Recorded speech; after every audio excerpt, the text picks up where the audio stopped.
Hey, Jonathan from Buffalo Modular Homes, and behind me is one of the DB models on our website. You'll see there's 6 different variations. They're all really similar, but what's kind of interesting with these plans is you can actually see from looking at them that you can take the same square footage, the same footprint, and really shape it into being a bunch of different things. So keep in mind, we can customize these plans to being what you're looking for, but the helpful part about these 6 different variations of this DB plan is that it shows just how much you can change the floor plan while keeping that that footprint, that square footage the same. So this one specifically is the 4005, really inspirational name, but you don't need an inspirational name to be a great plan, so it doesn't really matter too much. But this one's a 712 roof pitch. There's a couple of porches on here as well. We're just finishing things up on the inside of the home, and we'll be able to turn it over to the homeowner very soon. We're excited about that.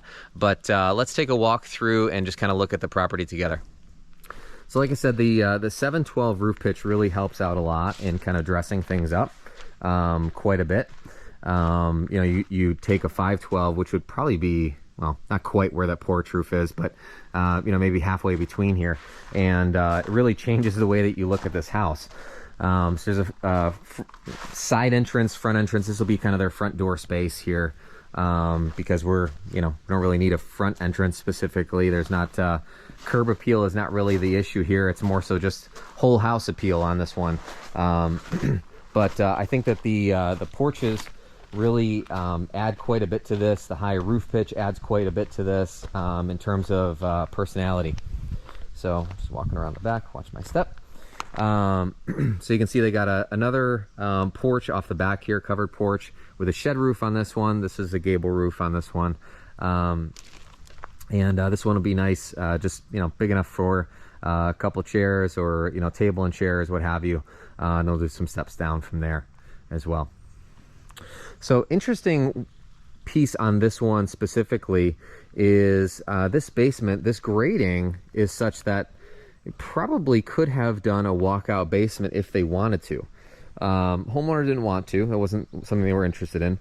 But something to keep in mind for your project is really the grade of the property is significant and plays a big factor in exactly how that works. So just be keeping that in mind for your project. So let's walk through. Let's see what Pat is up to. He's working on finishing up some cabinet things right now.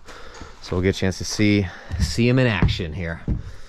All right, so you're walking through the front door here on this house. Hey, Pat. Hey, how you doing? Good. How are you? Not too bad. Sweet. Just finishing up cabinet stuff, right? Yeah. Awesome. So you can see the kitchen cabinets turned out great in this house. Ton of cabinets in this. I mean, for the size of the home, this kitchen is enormous, really. So this becomes really kind of a eating kitchen. You can put a small table in here. Some chairs and couch and that sort of thing over here as well. You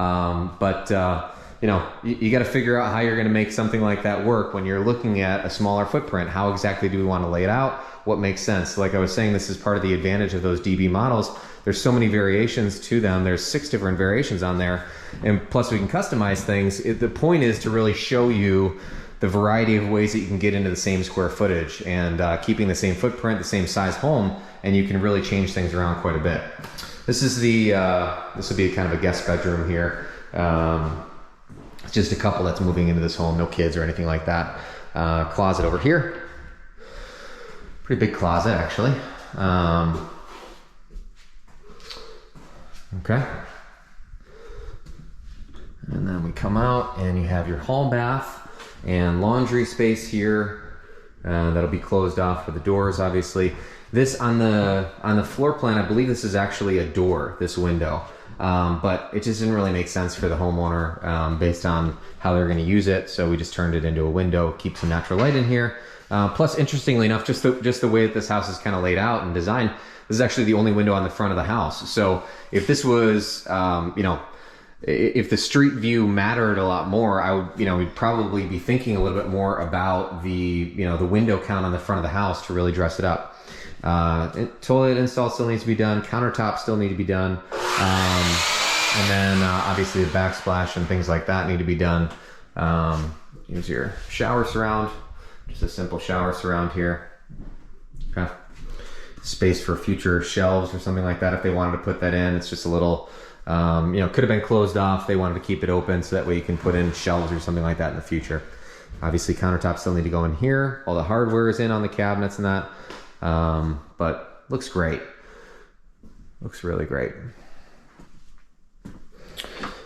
Door to the basement, and we'll just keep walking through here. I'm going to show you kind of how this comes together. So here's the master suite. Again, 1,100 square feet. You're not going to get a huge master, but you know, plenty enough space to do a king size bed and you know, nightstands and that sort of thing. Put a dresser over here. Plenty of space for it. There's no issue, but you're not going to get into you know, sprawling bedrooms in 1,100 square feet, right? Closet has quite a bit of functionality in the closet. Some shelves in there, plus the hanging rack there. Pat's working on this cabinet and all these trim pieces. There's a million little trim pieces that go up. You just put this cabinet up. Just putting the rest of the face frame on. It looks great. It's going to come together really, really nicely. Got to put the crown on this as well. Here's the doors for it. Toilet still needs to go in this one as well, which you already saw it in the other bathroom. There's the shower in this one. And we did a tile floor in both bathrooms here. Same tile in both. This was the recommended install from the manufacturer for this tile. So that's what we did. Obviously, there's a bunch of different ways that you can lay out tile, but you want to follow what the kind of instructions are for those particular ones. There might be reasons why they choose to lay them out differently. Hey, hope this video has been helpful to you as you're thinking about maybe a smaller home to get into, whether it's you know, downsizing, first home, you know, upscaling your cabin in the woods, whatever it ends up being for you. This is a really great option to look at something smaller like this to be able to get into. So I hope this is helpful as you're considering what you're going to do for your home.